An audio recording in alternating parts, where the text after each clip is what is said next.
Thanks for tuning into the For Those Made to Do podcast. We are your hosts, Mandy Sahota and Bianca Pavel. This podcast is all about the doers who have achieved career success in the UAE and the stories that go with it.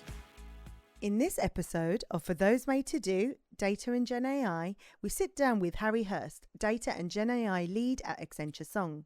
We tap into all Harry's knowledge of AI, given its accelerated impact in just 18 months. He contextualizes how we as individuals can master Gen AI in our day-to-day lives and why we should, emphasizing skills such as critical thinking in order to make Gen AI work for us, as well as the future of what consumer behavior looks like when it comes to commoditizing our own data as a currency.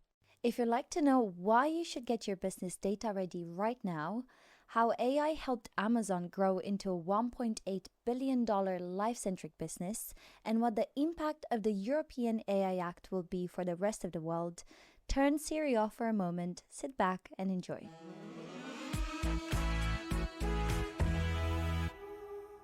Hello everyone, and welcome back to a new episode of For Those Made to Do. Have you ever wondered how the UAE is transforming itself into a global innovation hub?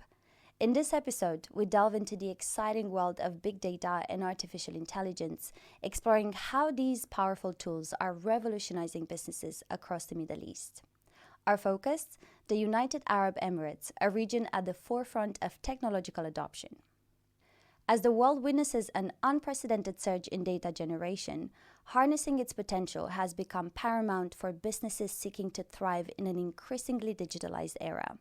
From smarter consumer experiences to data-driven decision-making, this episode will shed light on the immense potential AI holds for businesses.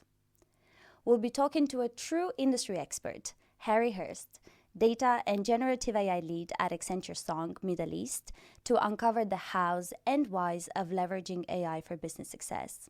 So buckle up and get ready to explore the cutting edge of businesses in the Middle East.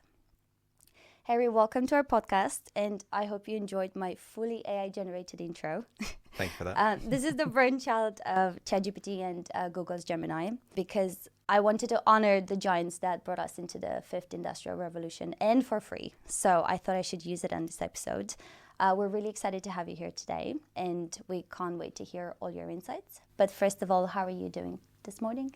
I'm doing very well this morning. Thank you very much. Yes. Wonderful. Lovely to be sat down with you today, Harry. We do normally start the conversation with a bit of an icebreaker to get warmed up. So I'd like to ask you, what is the coolest way you've used data insights in your day-to-day life? I love it. What a great question. And I love the fact you've used the coolest way to use data and AI insights in your everyday. Calling me out there. Okay. I actually do think data is cool. I think it's everywhere. And the more that we can find new and innovative ways to use it, the better for business, but also our quality of life. I've used data in lots of different ways. We all do, right? Everything from the fitness tracker that I have on my watch. I'm trying to be a bit healthy and track a little bit of what I eat at the moment. I'm doing that. A few years ago, this probably isn't the coolest thing, but a few years ago, I built a model to decide where I should move to next. With the region of London as my starting point, I entered some parameters around the time to travel to work, the cost of housing per square foot, the quality of the schooling, and time to go to see my parents and my wife's parents. And it gave me a score for different areas, which allowed me to narrow it down. Cool, I think so. But probably the coolest thing that I do is when I sit with my kids and I use some of the generative AI tools to create imagery that nobody has ever seen or experienced before, straight from their brains, straight to the screen. For me, that's the coolest. That's love lovely. that. Yeah. Yep. Okay. Kids are very visual, so I think it's so important for them to see their vision realized in some variation, but on the screen. Absolutely. What's their reaction? Absolutely. Well, this is just it. I mean, the creativity of children is incredible, and I think as adults sometimes we have that sort of knocked out of us along the way. So a few happy designers and creatives get to keep hold of that, but many of us it's knocked out a little bit. And I think we're rediscovering some of that with generative AI. But discovering my son's perfect picture of a little boy sitting on an asteroid surrounded by volcanoes and monkeys, and bringing that to life within a few minutes is just another level. It's fantastic. Yeah, me too. So switching gears a little bit. So we've gone from what you do in your spare time. Now we'd like to talk about your professional journey. So could you tell us a little bit more about your kind of career trajectory? And you've been in the digital space for a long time. So we'd just like to learn a little bit more about your journey. Yeah, absolutely. I suppose it's been 20 years, incredibly, that I've been in digital. And I started off working for a small business, which was bringing some of the early capabilities of the web to life. Dynamic web pages, web analytics we were one of the first in the UK to sell and consult around the topic of web analytics, understanding how people are consuming and using web properties. And it was amazing back then. I remember speaking to a marketing director of one of the most recognizable pizza delivery businesses in the world. And I offered him the ability to understand what users were doing on their site so they make it better. And he laughed at me and he said, we're making millions of dollars every day. I don't need to know. Now, fast forward even 5 years, and there wasn't a marketing director who wasn't looking at the stats and looking at the data around how people were consuming their digital properties. So, the speed of evolution has been incredible, and my career has evolved through that. So I went from there. I then worked in performance marketing business, an organization really totally driven by data of the advertising and the performance of our clients, which has been an incredible journey and led to some exploration around some programmatic media, so how advertising is created and shown to different groups of users. And over this sort of period of time, the internet was getting much better at understanding who an individual was. And as we all know, we get followed around by ads these days. And that's what it was. It was about targeting and trying to create relevance for those users. I then went to work at a startup, which was a website personalization business. I was employee 20 something, and I think we were 350 or so when I left. An incredible journey with an amazing team who were reinventing the way that data could be processed and so understand the individual and provide them again with the most relevant experience. And then from there, I to Accenture, which is an Accenture Interactive and now Accenture Song, which is a huge organization. We're 740,000 people globally, which means we cover an awful lot of territory. But for me, I've continued to focus in on using data to drive customer experience and to create the best and most relevant experiences along the way. And that's led me to this point, speaking to you two. For anyone unfamiliar with Accenture Song, can you just tell us a bit more about the company? Yeah, absolutely. So Accenture Song is, well, first of all, we're the world's largest tech-powered creative group, and we focus on the customer and the customer agenda, in particular around growth. We, within Song, have got really a range of functions that we perform for clients. So everything from understanding how to build the latest and greatest products and platforms for our clients. We focus on marketing, and we have some incredible creative brains within our organization. In fact, our CEO is a gentleman called David Droga, who's one of the most highly regarded creatives globally, and set up and ran an agency called Droga 5, which was acquired by Accenture a few years ago, and he's now our CEO. And so really drives that sort of mindset of creativity right through everything that we do. We help our clients with their commerce aspects around commerce, so devising, developing, building e-commerce and programs and sales. And also, because this is a focus on the customer, there's a service element as well. So we've really got the full life cycle of a consumer in mind, from engaging them right at the start all the way through to their in-life journey with a brand. And there are so many different aspects to that, from the wonderful, wonderful creativity and the advertising campaigns that we drive. Here in the region in Saudi, we've just released one for Qiddiya, which is a new development in just outside Riyadh. We did the promos for Battle of the Baddest, which was one of the big boxing matches over there with Tyson Fury.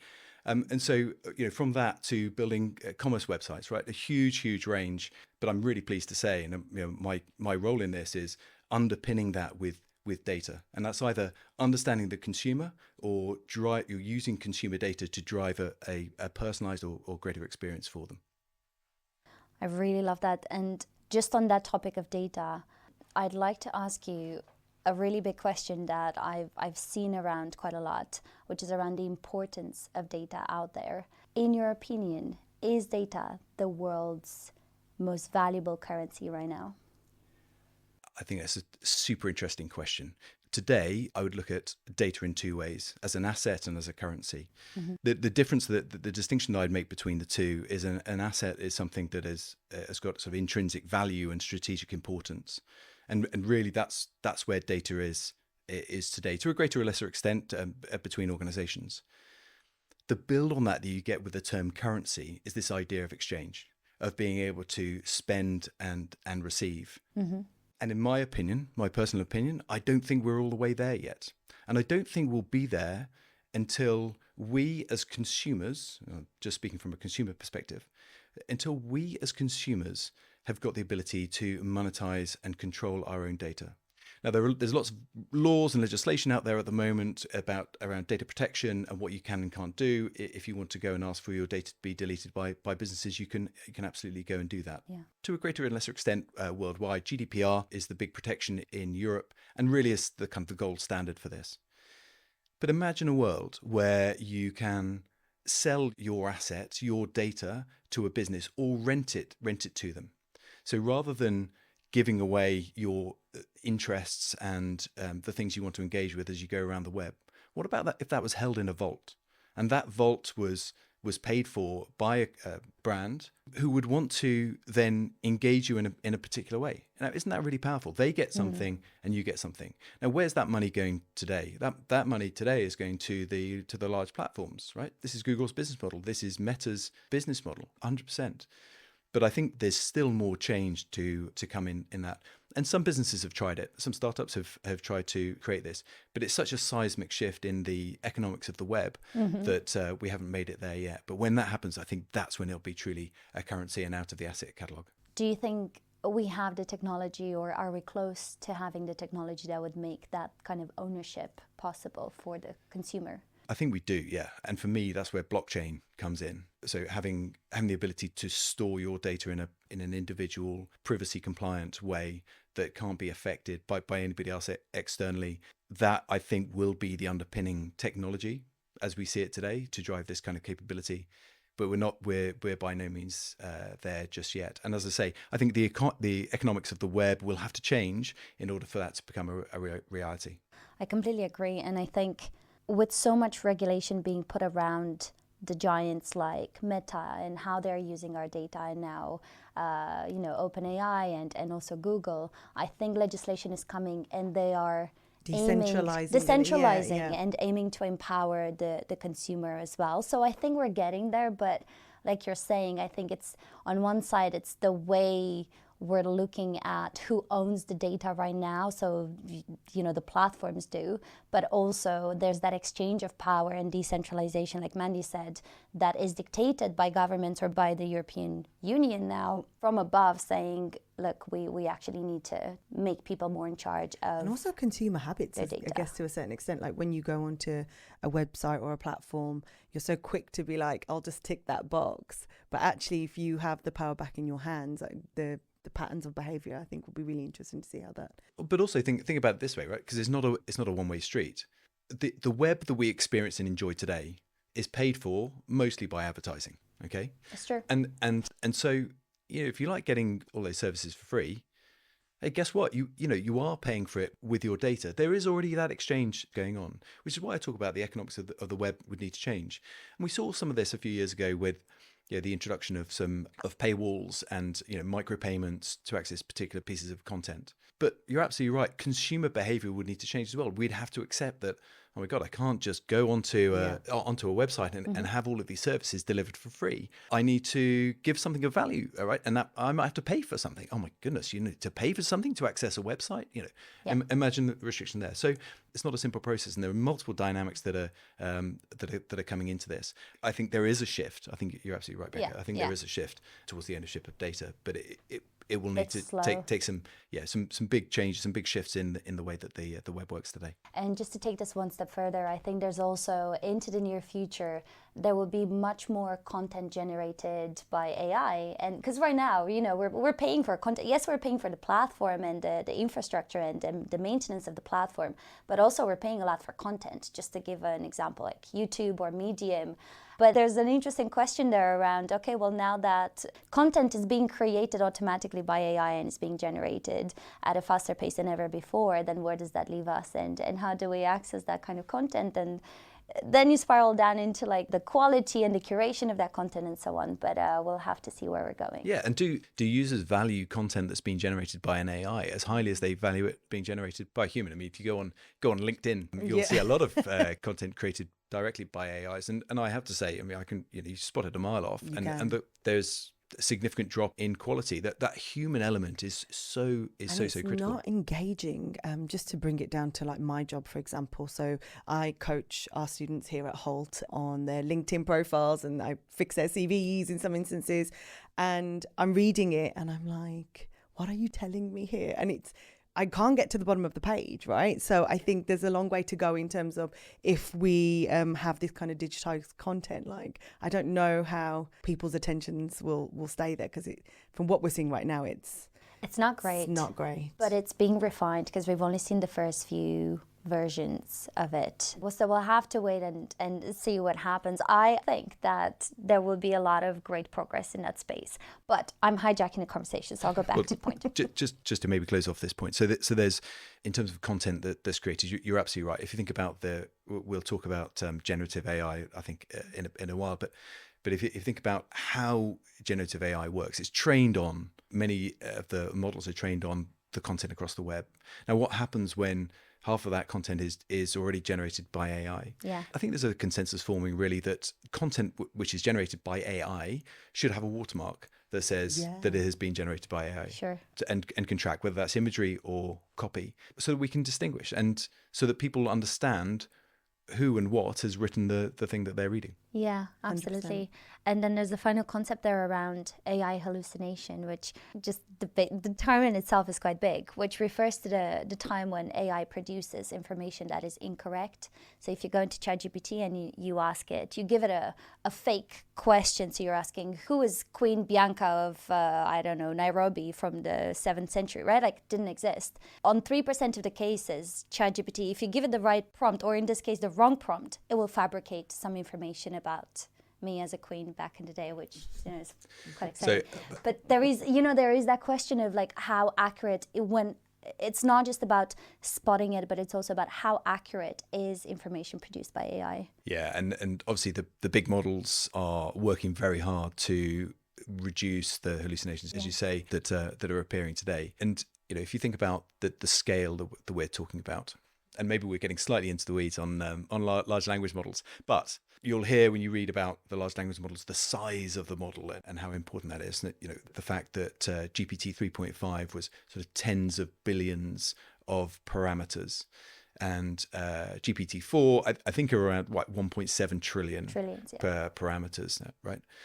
And what does that mean? Right? So for anybody who needs a bit of a representation in their mind about these parameters, what the model is trying to do is to predict something. Mm-hmm. Okay. And so if we think about a really simple model where you have, you're trying to predict a house price, and you have the one axis, you have the square footage, and on the other axis, you have the price. Okay.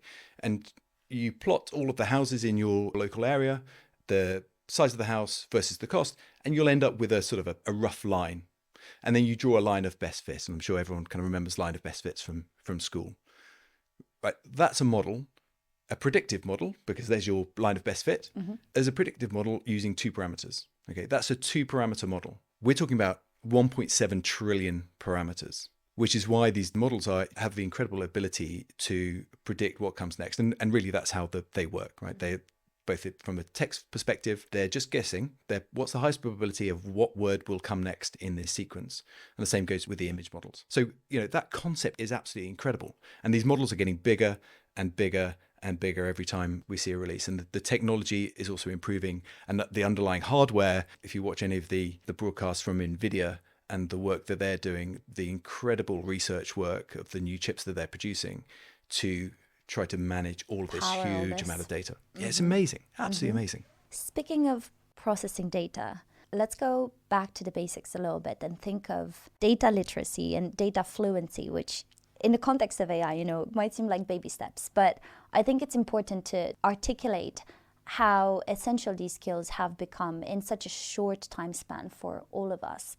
So I wanted to ask you, do you think that data fluency is becoming the new must-have skill for all workers here in the Middle East, if we just zoom in, regardless of the function they have, whether it's operations, sales, marketing, whatever they do they need to have the data fluency skills? Actually, this is a really evolving space. So first of all, let's just look at data, right? What do we actually mean? Is it bits and bytes? It's structured data. Can you put it into a table and understand it? You know, if I look at my last 10 runs that I've done, the distance and the time that it took, nice structured data like that.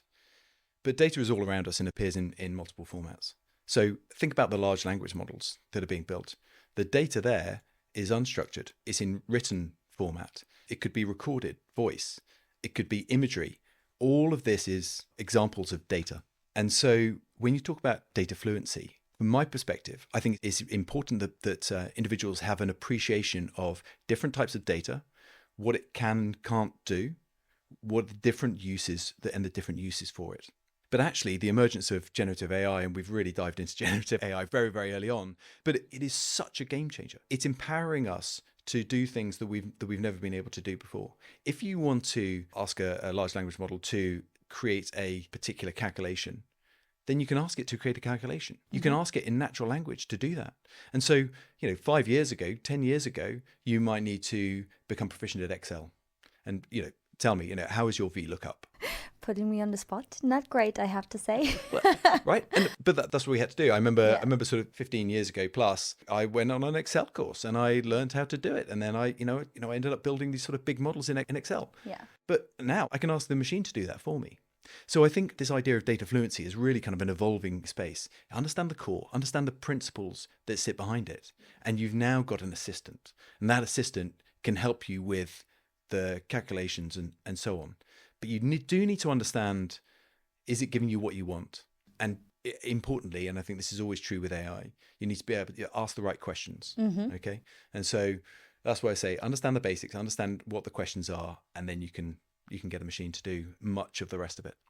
So in terms of skills that we need to be able to use it is critical thinking, the thing that's at the top. And then just to circle back to something you said, you can leverage the tools to help you with Excel. In order to look at the results critically, you still need to know how to use it. Exactly that. Yeah, okay. And if we go one step further and we think about how much of our day-to-day jobs are being augmented by AI, what are you thinking there, Harry, around people needing to kind of jump on the AI wagon and start familiarizing themselves with the technology and using it? Because is there a scenario where in the next 5 years, if you're not using it to augment your work, you're behind and you're not competitive enough, and then others are just, succeeding at a much, much faster rate than you? Yeah, I think people make a variety of predictions in this space. From what I've seen, that there's anything between 40 to 60% is the average of the impact of jobs. So 40 to 60% of jobs, or 40 to 60% of your working time will be impacted in one way or another by AI, which is a significant amount. So yes, is the simple answer. We all need to constantly learn, upskill, evolve with the way that we work. But I think it's not a direct replacement. This is a AI augmented workforce that we'll see. And that AI augmented workforce really is about efficiency, but it's also about growth. The businesses, the organizations which are going to succeed are not those who are trying to take out cost, but those who are trying to reapportion their assets, people, investment, wherever else it might be, in their growth agenda. And so if they can drive efficiency in one area and then reinvest that somewhere else, that's who's really going to succeed. And certainly for me, in the workforce, I would say anybody entering the workforce, you need to have the core skills around particularly generative AI. Generative AI is really a democratization of AI. For many years, I've worked with AI and data science teams, and they are incredible, and the work they do is just amazing, but many people don't understand it. Yeah. And if you don't understand it, it doesn't become mainstream. If it's not mainstream, then it doesn't have the potential impact that it could have. What generative AI does is it puts it all into our own hands. I mean, I'm sure we've all used ChatGPT for your intro today, or Gemini or others. And so everybody should have those skills. And skills-wise, for me, I mean, there are some basics to get started. The first is prompting. And there are innumerable websites, posts, whatever else about the different ways that you can structure prompts. The best way that I found is to have some structures and then just go and do it.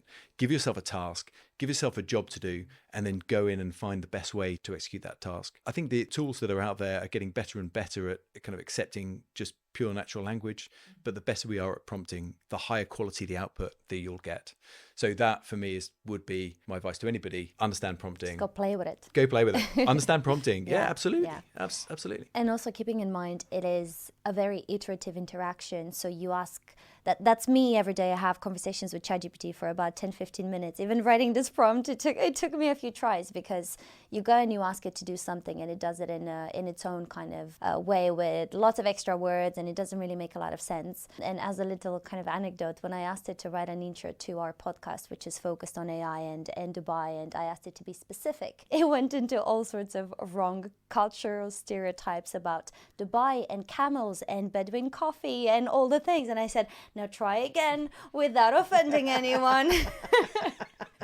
So, but I think it's... Please try not to offend anybody with the introduction. Offend. Yes. Yeah. Is it actually a great example of that augmented AI workforce, right? Because you cannot take the people out of this. We think about the business that I'm in. So one of the things that I've been showing to clients over the last few weeks and months is the ability to create new marketing campaigns using one of the tools we've developed. And through this process, I still need human skills. I still need the inquisitiveness and the critical thought, as you rightly say, to derive an insight.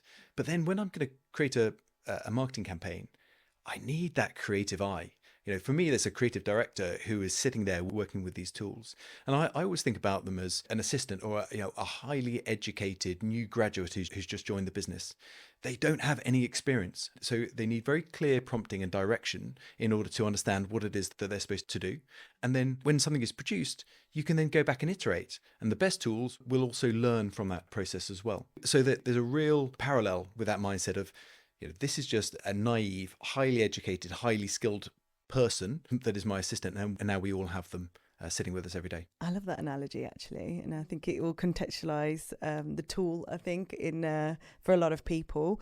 So we've talked a lot about how people are using generative AI, and we'd like to switch gears a little bit to talk about how businesses are using it. So we looked at the Accenture website, and it showed that almost half of CXOs mentioned data readiness as the top challenge to applying generative AI. Can you explain what is meant by data readiness in the context of implementing AI? I can. And maybe something that'd just be useful before we jump into that is just talk a little bit about, I know we've spoken about generative AI quite a lot already because, well, we love it.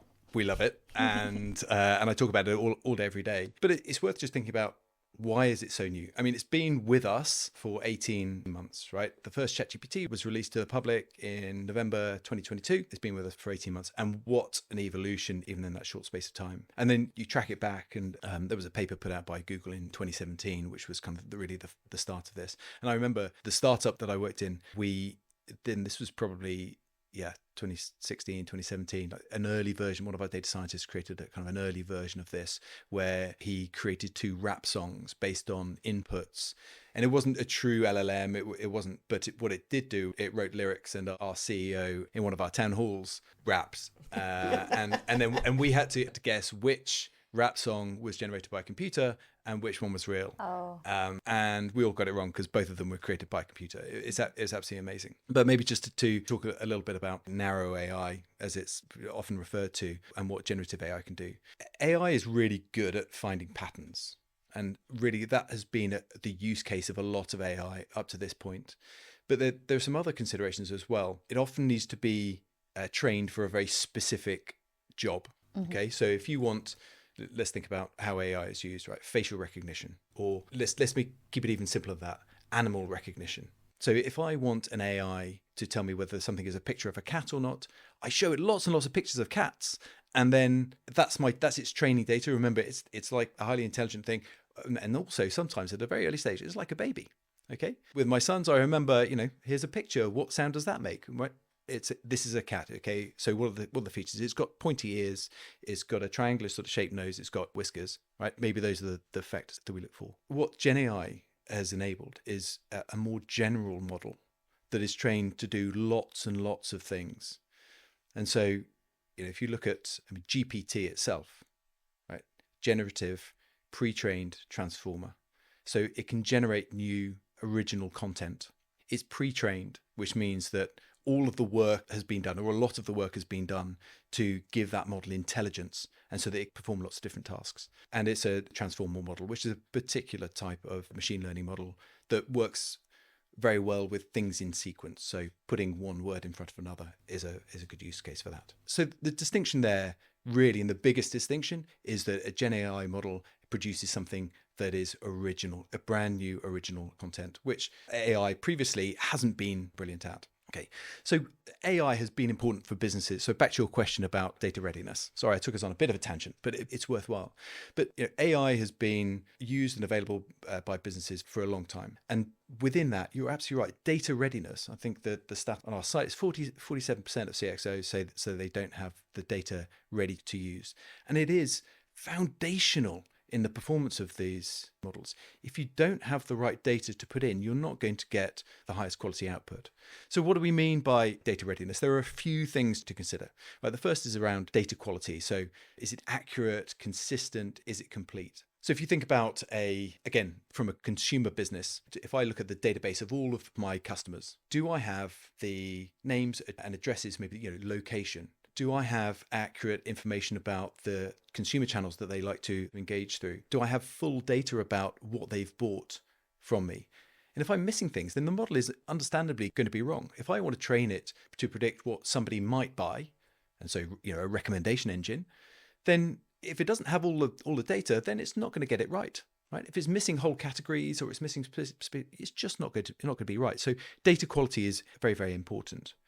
The second point is around data integration and mobility. So businesses for a long time, and still a problem for many, is they're collecting data, but it sits in silos. So the marketing team has got some data, the sales team has got some data, product team has got some data, supply chain has got some data.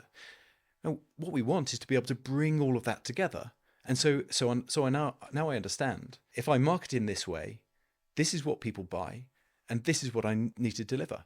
And that integrated system is going to perform much better than the value of those data points sitting separately.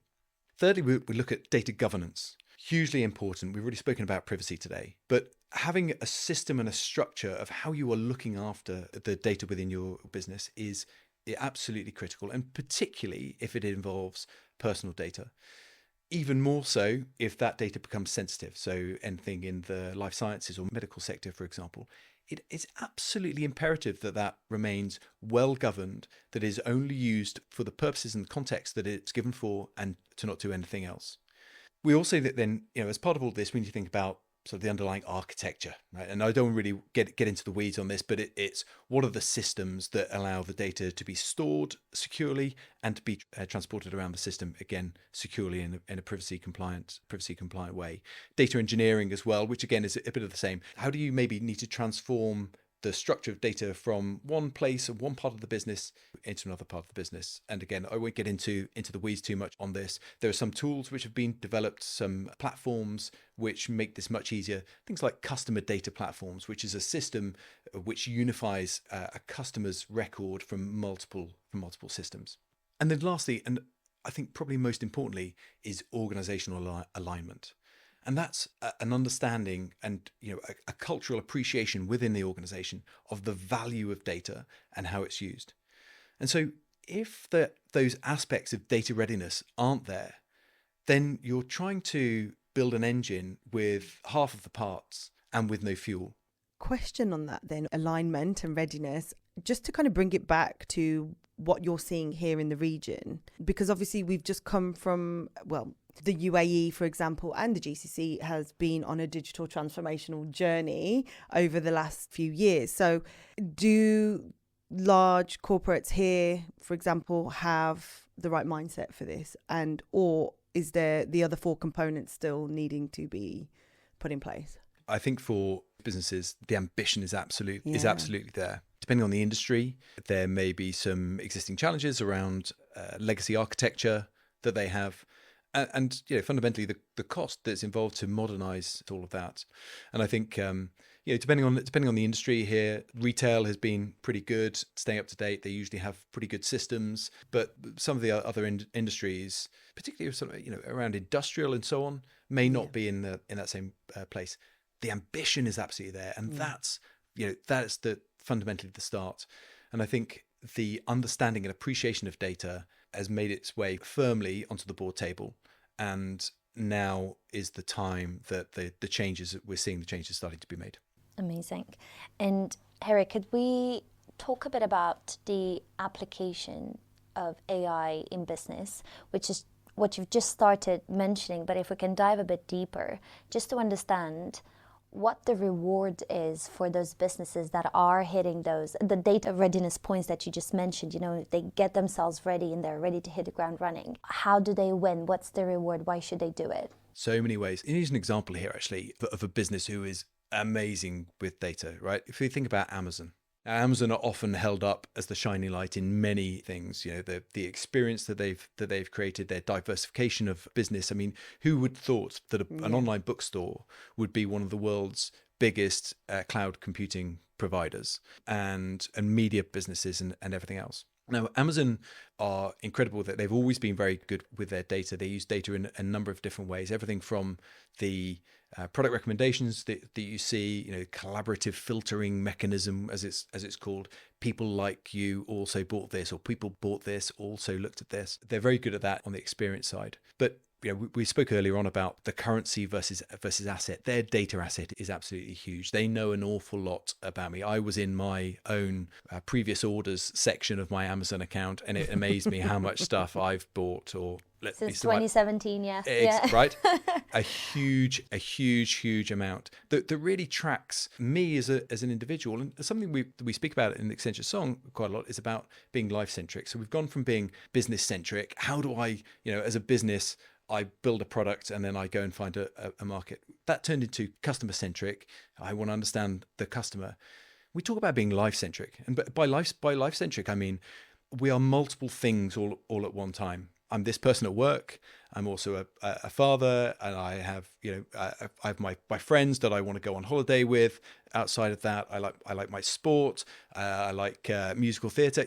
Things that you might not necessarily put together, but all of a sudden, as a brand, I now want to target all aspects there. And Amazon is amazing at that, right? Because they've tracked all of the parts that go along.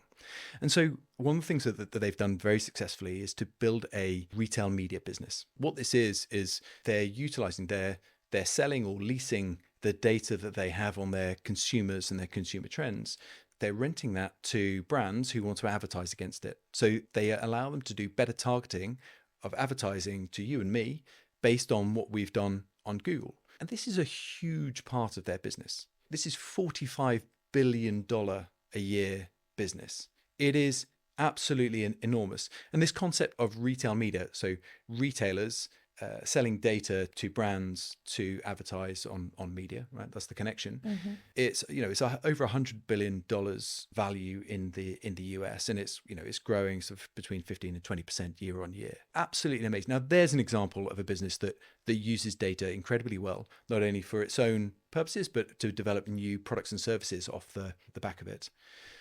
But most businesses aren't Amazon. So we look for those individual use cases. The utilization of data can impact in so many different ways. I see a lot of the consumer facing pieces around personalization, around providing better service, around identifying new products and services that a business can provide, around targeting for marketing and advertising. But we can also look at operations, right? How well does a supply chain run? I was working with a pharmaceutical business. Pharmaceuticals, extremely high value, but need to be maintained at a certain temperature, etc., as they're transported around the world. So having that logistics train absolutely is critical, because otherwise you end up with wastage, which is hugely costly, and not only costly, but could impact the delivery of somebody's medicine. And so having all of that data available and being able to respond to it is critical. If we think about asset management, asset management for asset intensive businesses. If you're a utilities business or a construction business, a utilities business has got hundreds of sensors on every part of their equipment, and they don't want anything to break because nobody wants a blackout. Nobody wants to be, having to go to some backup systems. And so they look at every single aspect of those parts of their energy supply chain to understand how is it performing and what can we understand predictively to get ahead of any problems. It's easier and cheaper to solve a problem before it happens than to sort it out afterwards. So there are lots and lots of different ways. I could spend an awful long time going industry by industry, but from a consumer angle, the promise has been this drive towards one-to-one personalization. And that's about relevance. Understand what I want when I want it. Life centricity. In this moment, this is my need. And that's why we as consumers give our data to brands so that they can respond to us in that way. That's amazing. Thank you so much for the insights. And I think we talked about so much today around AI and why it's amazing and why we love it. But if we look to the flip side, AI, empowering AI and making it available to everyone to the extent to which we've discussed today is very energy consuming, and it's putting a strain on the energy supply we have globally.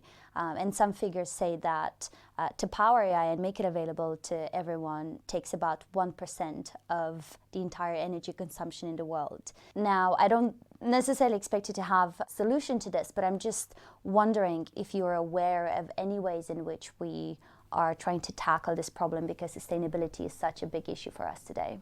Yeah, I think this is a really important topic and one that every business should be aware of. Everybody should have a view of sustainability and the value that they can bring as an organization to reduce emissions, etc. You're right, this technology consumes a lot of power. I saw an estimate that running ChatGPT for a day is the same as running 400 to 800 households in the US. Wow. Right? A huge amount. So certainly something that needs to be taken into consideration. I've seen a few things on this. I think a really developing area. I think the underlying hardware is getting better. Everybody is trying to reduce the amount of power that it takes.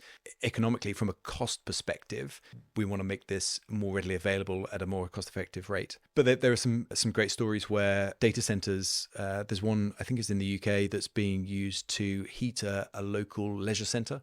And so, the cooling water that flows through it now goes back into the swimming pool. And if we think about that, think about all the waste that happens. We've got cooling towers and everything else. But then we also have heaters in our homes. How do we find a way to combine those two? And then the other thing that I think is really interesting is how businesses are putting data centers closer to the source of power, because you lose power the further the electricity travels. Mm-hmm. And so they're trying to get those marginal benefits by putting it closer to the source itself. So I think people are thinking about this. I think that there are some small moves in the right direction, but definitely an area that we all want to see a huge improvement for the true democratization of the AI technology. Fantastic. I think it's a good way to finish the conversation on a step towards a positive direction. Thank you, Harry, for contextualizing big data and AI for us today. I think you've given our listeners a lot to think about, and actually some areas of opportunity as well, I think. So we appreciate that. We are going to give you a bit of a taster of the question we want to ask you in our bonus episode, and also for our listeners to think about how they also would respond themselves. So, in May 2024, the EU has adopted the AI Act, which is the world's first set of legislation on how businesses can use AI.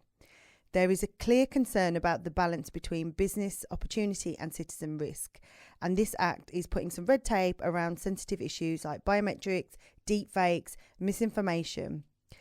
In your opinion, what are some priorities that the UAE legislators need to keep in mind when regulating this space? A big question there for you.